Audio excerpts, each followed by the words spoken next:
Okay, Desi, the site's all yours. Right, now, listen, seriously. I'm not in any way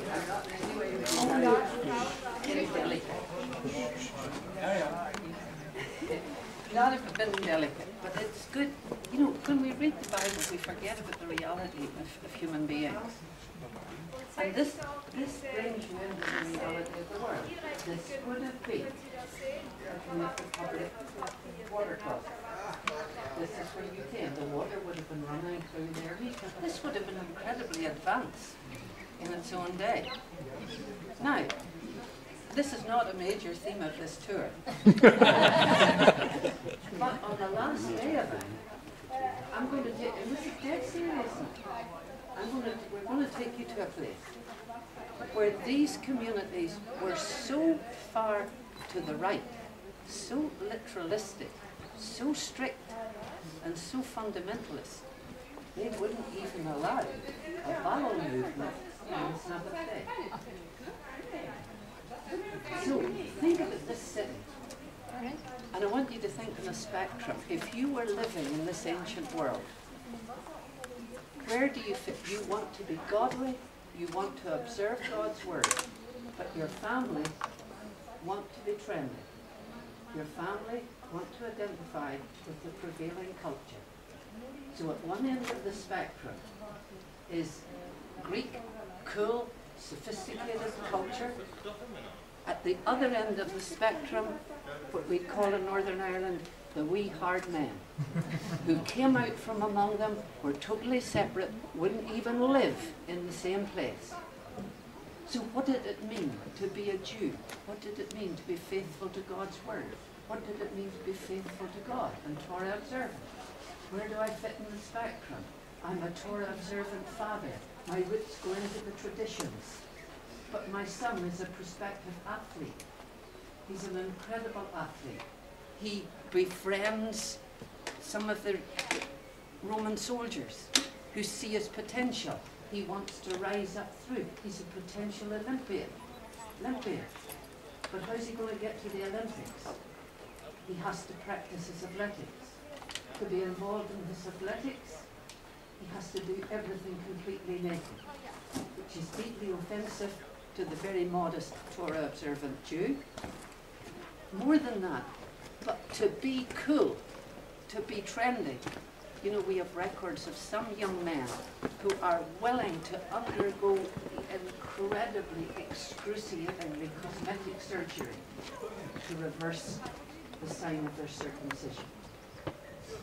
Raises this question: to what degree are you prepared to go to so identify with your contemporary culture that you lose your identity?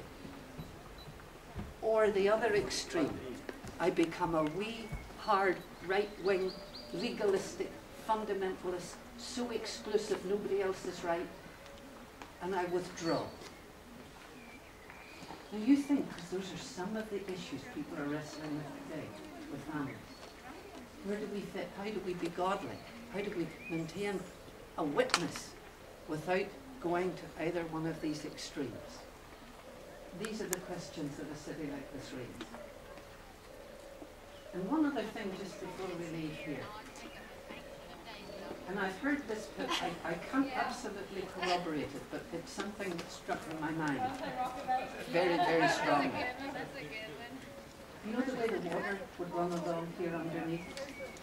At the end of each of these rows, or periodically along them, there would be sticks with sponges that you would use to clean yourself.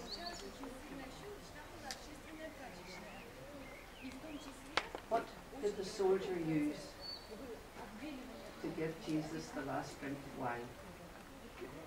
A sponge and a stick. Was that an expression of total humiliation? As I say, I don't mean that crassly, but we have put Jesus into stained glass windows.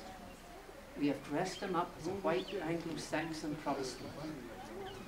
We have turned so much of the story into an intellectual set of doctrines. And maybe we've forgotten some of the incredible earthiness of the suffering servant. So, yes, this is a place to bring a smile to your face, but it's also a place to really think about some very solemn realities and some very real choices. One final thought, because I want you to go away. Biblical Hebrew has no word for history. If we were learning Biblical Hebrew today, it's no word for history. They have only the word for memory. Because as Jonathan Sacks, the chief rabbi, says, history is what happens to other people in other places. Growing up in Ballymena, I learned about the 17th century Gustavus Adolphus, King of Sweden. But Gustavus never touched the life of Udesi in Ballymena. That was his story, that was history. But memories, when you open the family album and you think, that's my family tree. Remember Paul writing to the Corinthians, what happened to our fathers? As we stood in Nebo this morning, our story. We're not just here as voyeurs. We're not just here looking at somebody else's story. We're looking at the roots of our own faith. So I want you to go away thinking, this hasn't just been a lesson in history. This isn't about memorizing things. This is about exploring roots.